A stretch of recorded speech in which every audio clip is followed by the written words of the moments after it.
Welcome to Nandu பாப்பா kitchen. இன்னைக்கு நம்ம காளான் பிரியாணி எப்படி சூப்பராக வீட்டில் பிரியாணி மசாலா இல்லாமல் வீட்டில் இருக்கிற பொருட்களை வச்சு எப்படி செய்யலான்னு பார்க்கலாம்.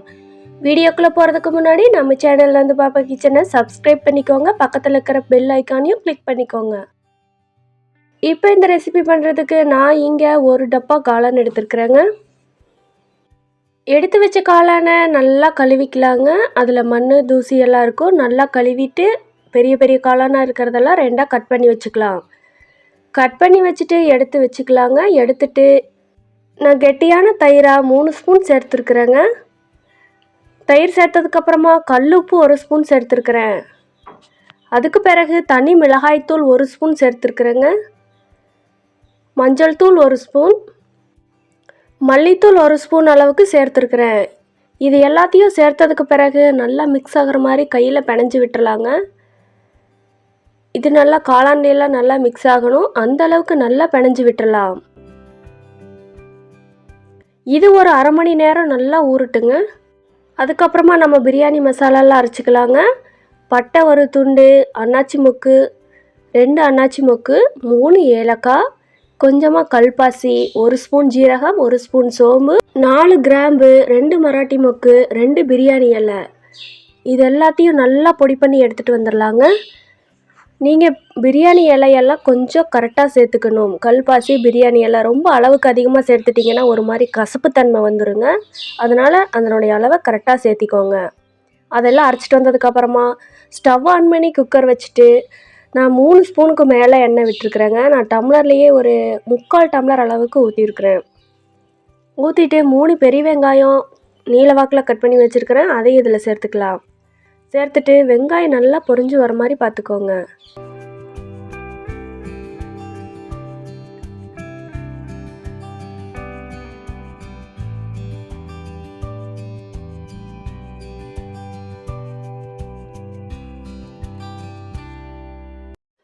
வெங்காயம் நல்லா வதங்கினதுக்கு பிறகு நான் இங்கே 3 பச்சை மிளகாய் சேர்த்துருக்குறேங்க.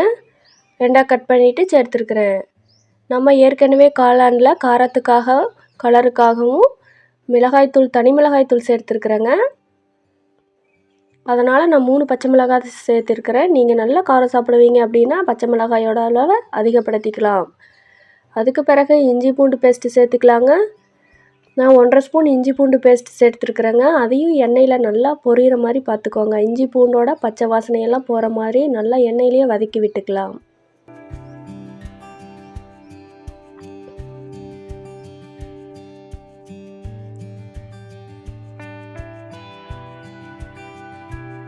இது நல்லா எண்ணெயில் பொரிஞ்சதுக்கு பிறகு நான் இங்கே 3 தக்காளி சேர்த்துருக்குறேங்க. 3 தக்காளி சேர்த்துட்டு 1 கைப்பிடி புதினா இலை சேர்த்துருக்குறேன். இது ரெண்டும் நல்லா வதக்கிக்கலாங்க. தக்காளி நல்லா வதங்கறதுக்காக கல்லுப்பு 1 கைப்பிடி சேர்த்துக்கலாங்க. சேர்த்துட்டு நல்லா மிக்ஸ் பண்ணி விட்டிங்கன்னா தக்காளி சீக்கிரமாகவே வதங்கி வந்துடும்.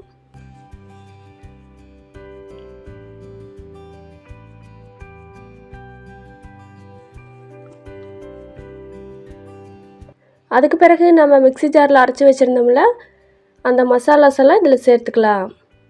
நீங்கள் மசாலாவோட அளவை ரொம்பவே கரெக்டாக யூஸ் பண்ணணுங்க. ரொம்ப கம்மியாகவும் யூஸ் பண்ணிங்கன்னா மனம் இருக்காது. ரொம்ப அதிகமாக யூஸ் பண்ணிங்கன்னா ஒரு மாதிரி கசப்பு தன்மை வந்துடும். அதனால் இந்த மசாலாவோட அளவு ரொம்பவே கரெக்டாக யூஸ் பண்ணுங்கள்.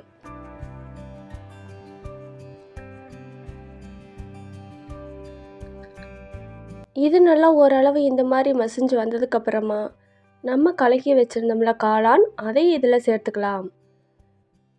சேர்த்துட்டு நல்லா மிக்ஸ் பண்ணி விட்டுக்கலாங்க.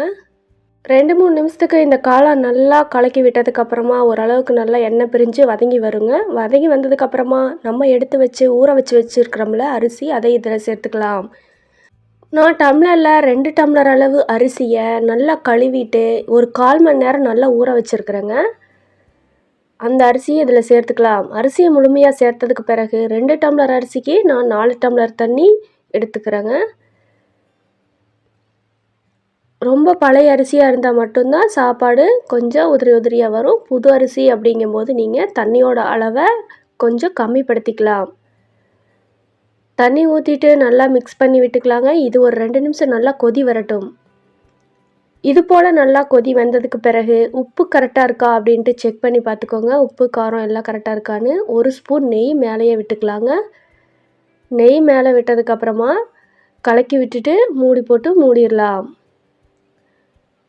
ஓரளவு நல்லா கொதி வந்ததுக்கப்புறம் தாங்க மூடணும்.